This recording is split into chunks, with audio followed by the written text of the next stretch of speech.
Hi guys, welcome to week 2 on our lesson on the judicial branch. I hope everyone had a really good week last week and a very relaxing weekend, so you are ready to get started. We're going to spend a little bit of time recapping what we learned last week, and then we'll go into the supremacy clause, as well as touch more on the judicial review, which I know you read about. I just want to get a little bit deeper into it.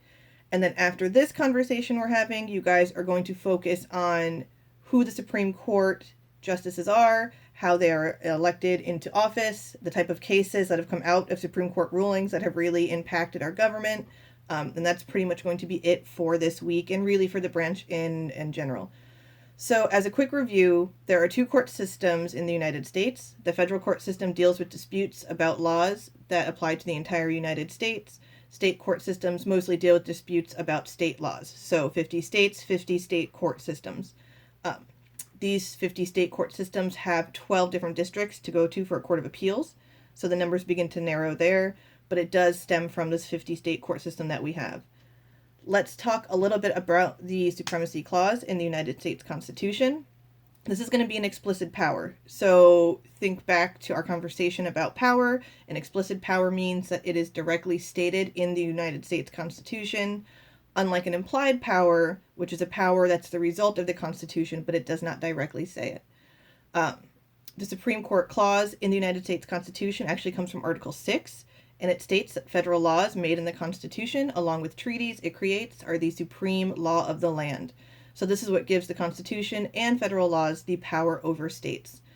This is really interesting, especially when we consider our definition of federalism that we talked about earlier in the year, where federalism comes from having states that have power along with a united federal government. It's a balance of power that is created with our government. However, this clause kind of lets everything default to the Constitution. So if there's ever a dispute or there's a state law that the federal government doesn't agree with, it's the supremacy clause that gives it a default override power that makes it the ultimate say for everything that we do in our government. Let's think about that in terms of the Supreme Court while we talk a little bit about judicial review. So this is going to be an implied power. The power of the Supreme Court to examine and invalidate actions taken by the other two branches or declaring laws unconstitutional. So this is our judicial review. This is what we see in our Supreme Court. This power, it's actually not in the Constitution. As we said, it's implied, but it came from the result of a court case called Marbury versus Madison, which you guys are going to learn about on your own this week.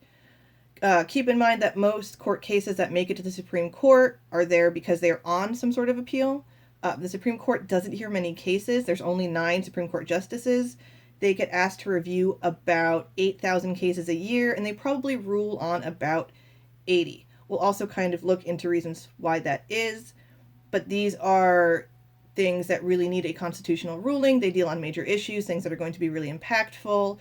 Think back to our civil rights conversation. All of these court cases that we looked at were the result of a Supreme Court ruling. So they really just want to deal with things that have major impact, and there is a strong argument that needs to be had between these 9 individuals.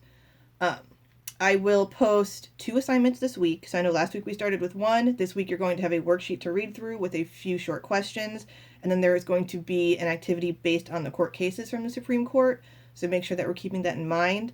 To do your warm-up, you need to watch this video. So that will be in the text. Hopefully make it to this video, and then everything will make perfect sense. Please see me for office hours. Make sure if you can't check in for that 10 to 12 time, that you just find another time to speak with me at some point this week, or Miss Ellen, just to make sure that we are clarifying any questions that you guys may have or any thoughts that you want to talk through with a little bit more detail. I look forward to seeing all of you guys this week, and I hope that you enjoy this lesson. Bye.